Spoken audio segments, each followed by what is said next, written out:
अमरावती में पिछले 5 घंटों से लगातार बारिश हो रही है। अंजन सिंगी शिविर में भारी वर्षा के चलते खेत नदी का रूप ले चुके हैं।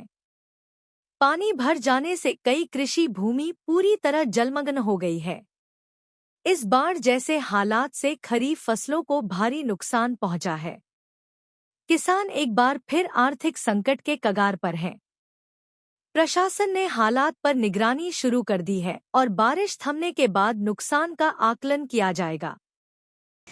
आज सकाळपासून अंजनसिंगी परिसरात खूप मुसळधार पाऊस झाला, अतिवृष्टी झाली आहे। हे गंगाधररावजी पुनसे यांचं शेत आहे। रवी पुनसे, गजानन पुनसे म्हणजे किती एकर आहे? 6 एकर पुरं वावर आहे। आणि ह्या नदीच्या काठी असणारे जे शेतकरी आहे यांचं पूर्णपणे नुकसान झालेलं आहे। म्हणजे 6 एकर 7 एकर सोयाबीन, पयाटी, थाई काटानी, ज्ञानेश्वरराव वैद्य, अवधूत दिवे आणि बाकीचे शेतकरी आहेत त्यांचे बी पूर्णपणे नुकसान झालेलं आहे।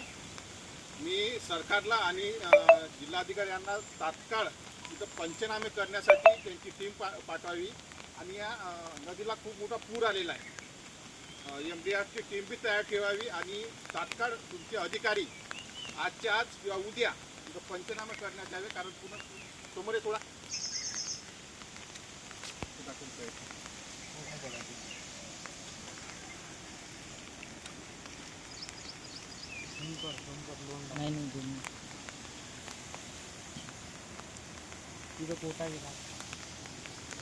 शेतकऱ्यांचे 15-20 पाईप जे वाद गेल्या नदीच्या यांनी त्यांचा जो कोटा आहे तिकडे तो कोटा बी चालला, तीनही गेले। फक्त जे गाय म्हैशी होत्या त्या काढण्यात आल्या ताबडतोब।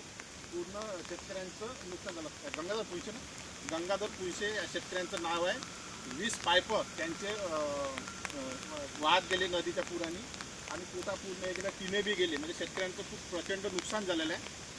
जिल्हाधिकारी आणि तहसीलदारांना मी जाहीर पण सांगतो की ताबडतोब तिथे येऊन पंचनामे करा की अंजनसिंगी परिसरामध्ये खूप प्रमाणात अतिवृष्टी झालेली आहे। क्रांतिकारी शेतकरी संघटना शेतकऱ्यांना घेऊन ते पाणी पिली आहे आणि खूप परिस्थिती विकट आहे। म्हणून तहसीलदार आणि जिल्हाधिकारी यांनी ताबडतोब आपली टीम पाठवून पंचनामा करण्यात यावा।